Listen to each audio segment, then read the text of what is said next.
की बड़ी और दुखद खबर आपको बता दें, कल्याण सिंह नहीं रहे। ये बड़ी जानकारी इस वक्त आ रही है। यूपी के पूर्व मुख्यमंत्री कल्याण सिंह का निधन हो गया है। उनका इलाज पिछले काफी लंबे वक्त से चल रहा था। लंबे समय से बीमार चल रहे थे कल्याण सिंह, उनका इलाज जारी था। यूपी के पूर्व मुख्यमंत्री कल्याण सिंह का एसजीपीजीआई में उन्होंने आखिरी सांस ली। 89 साल के थे कल्याण सिंह। रणवीर हमारे साथ जुड़ गए। रणवीर, बहुत दुखद खबर उत्तर प्रदेश के लिए। देखिए, उत्तर प्रदेश की राजनीति में एक ऐसे राजनेता की मौत हुई है जिसके नाम से राजनीति की दिशा और दशा तय होती थी। और कल्याण सिंह जी, जो कि 2 बार उत्तर प्रदेश के मुख्यमंत्री रहे, इसके अलावा राज्यपाल भी रहे और बीजेपी के ऐसे नेता थे जिन्होंने बीजेपी को हाशिए से फलक तक पहुंचाने का काम किया था। ऐसे कल्याण सिंह जी का निधन एसजीपीजीआई में हुआ है। मुख्यमंत्री योगी आदित्यनाथ लगातार जब से वो एडमिट थे, बार बार उन्हें देखने जा रहे थे और कल भी वो उन्हें देखने गए थे। और आज शाम को भी कल्याण सिंह जी का हालचाल लेने के बाद जब वो घर लौटे तो अभी उनके निधन की सूचना है और मुख्यमंत्री थोड़ी देर में पीजीआई पहुंच रहे हैं और पीजीआई पहुंचकर वो औपचारिक तौर पर इसकी घोषणा करेंगे। आपको बताएं कि कल्याण सिंह जी उत्तर प्रदेश के अतरौली गांव से आते हैं, जो अलीगढ़ जिले में था। और वहां से निकल करके, एक ग्रामीण परिवार से निकल करके जब कल्याण सिंह जी ने राजनीति में कदम रखा, उसके बाद उनकी एक ऐसी छवि थी जो बेहद कड़े प्रशासक के तौर पे जाने जाते थे। और सबसे उनकी जिंदगी का बड़ा इतिहास 1992 की घटना थी, जब विवादित ढांचे को गिराया गया। वो मुख्यमंत्री थे और उन्होंने नैतिक जिम्मेदारी ली थी और जिम्मेदारी लेकर के अपने पद से इस्तीफा दे दिया था। और उसके बाद कल्याण सिंह जी ने बीजेपी के लिए बहुत कुछ किया और जिस तरीके की उनकी राजनीति थी, तय होता था उनके नाम से उत्तर प्रदेश की राजनीति में भारतीय जनता पार्टी को माना जाता था, जाना जाता था। ऐसे बड़े नेता को भारतीय जनता पार्टी ने खोया है और जनमानस के नेता थे। कल्याण सिंह का जितना बड़ा राजनीतिक करियर था, जितना अनुभव था, उस तरह के अनुभव वाले नेता को बीजेपी ने खोया है और ये बहुत बड़ी क्षति है। तो बेहद दुखद खबर है। और आपको बताएं कि जब से उनकी तबीयत खराब थी तो बीजेपी के राष्ट्रीय अध्यक्ष जेपी नड्डा से लेकर के अमित शाह, जो गृह मंत्री हैं, वो भी पहुंचे थे पीजीआई देखने। मुख्यमंत्री कम से कम 6 से 7 बार उन्हें देखने जा चुके थे और लंबे समय से उनको इन्फेक्शन की वजह से पीजीआई में एडमिट रखा गया था। और आज अभी उनका दुखद निधन हुआ है। इसकी औपचारिक घोषणा पीजीआई की तरफ से की गई है और मुख्यमंत्री थोड़ी देर में उनको देखने के लिए पहुंचेंगे। तो फिलहाल ये जानकारी है कल्याण सिंह जी को लेकर के, जो लंबे समय से भर्ती थे पीजीआई में। और आपको बताएं कि कल्याण सिंह जी के बेटे भी राजवीर सिंह सांसद रहे, उनके जो नाती हैं वो भी उत्तर प्रदेश सरकार में मंत्री हैं, संदीप सिंह। और कल्याण सिंह का एक बेहद जो लंबा अनुभव था, उन्होंने अपनी एक पार्टी भी बनाई, जन क्रांति पार्टी, लेकिन बावजूद उसके वो भारतीय जनता पार्टी का सदस्य रहे। और मुझे याद है आज से लगभग 10 साल पहले भारतीय जनता पार्टी का एक कार्यक्रम था जिसमें कल्याण सिंह जी ने कहा था कि वो चाहते हैं कि जब उनका निधन हो तो उनके शव को भारतीय जनता पार्टी के झंडे में लपेट करके उनका अंतिम संस्कार किया जाए। तो इस तरह का एक जुड़ाव उस पार्टी के साथ था। जनसंघ के जमाने से लेकर के भारतीय जनता पार्टी के गठन और उसके बाद आज तक की राजनीति में कल्याण सिंह हमेशा महत्वपूर्ण बने रहे। पिछड़ी जाति के नेता थे, लेकिन उनकी जो अपील थी, उनकी जो पहुंच थी, वो आम जनता के बीच में थी। और एक बहुत बड़े नेता की आज जो निधन हुआ है, उससे उत्तर प्रदेश की नहीं बल्कि देश भर की राजनीति में एक बड़ी क्षति हुई है।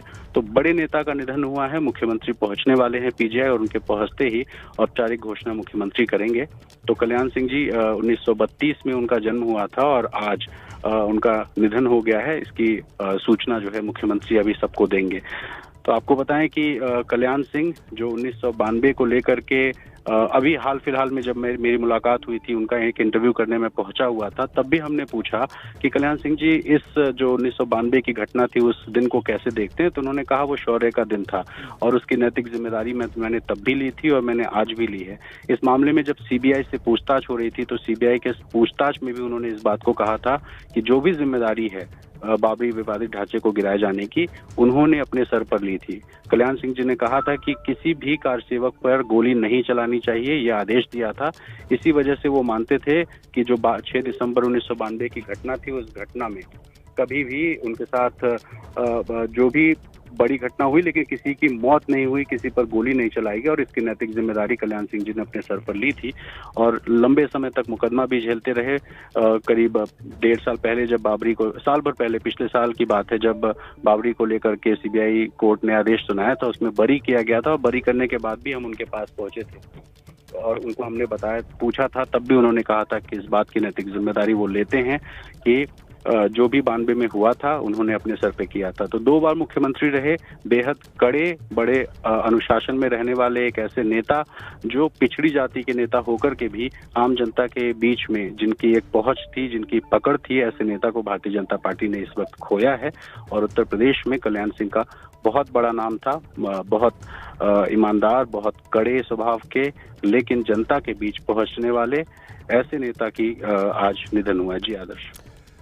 रणवीर, उत्तर प्रदेश में बीजेपी के पहले मुख्यमंत्री थे कल्याण सिंह, एक बहुत बड़ा वैक्यूम वो छोड़ गए हैं और उनका चेहरा और बीजेपी का चेहरा, बीजेपी को उन्होंने लोगों तक पहुंचाया था। पार्टी के स्तर पर तो भले ही कोशिश हुई पार्टी को आगे बढ़ाने की, लेकिन जो पहले मुख्यमंत्री का चेहरा था और जिस तरह से वो काम करते रहे, लोगों के साथ जुड़े रहे, ये सब कमी बहुत खलेगी भाजपा को।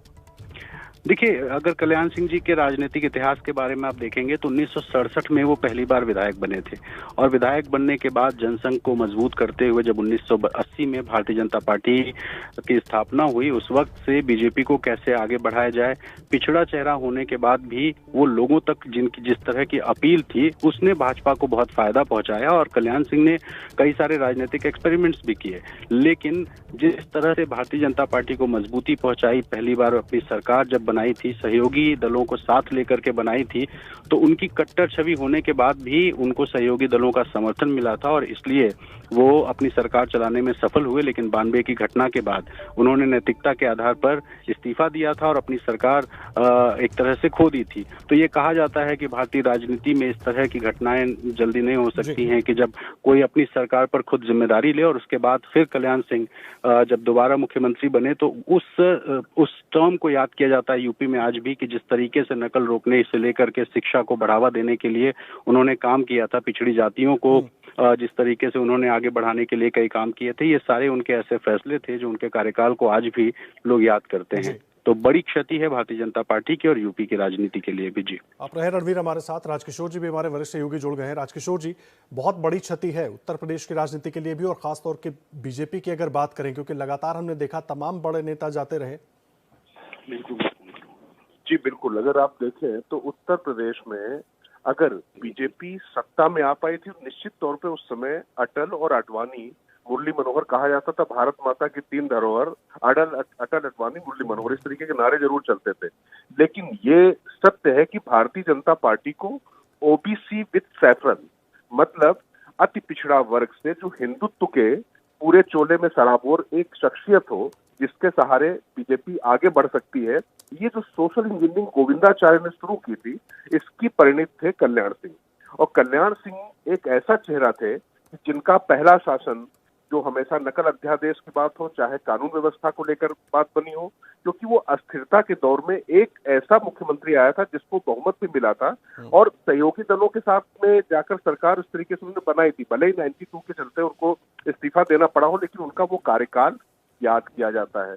तो एक तरीके से उत्तर प्रदेश में जब सत्ता आई उसके बाद ही केंद्र का भी रास्ता खुला और जैसे ही कल्याण सिंह की नाराजगी बढ़ी, कल्याण नेपथ्य में गए। आप याद करिए कि किस तरीके से आप रहे राजकिशोर जी हमारे साथ। पंकज झा भी जुड़ गए हमारे।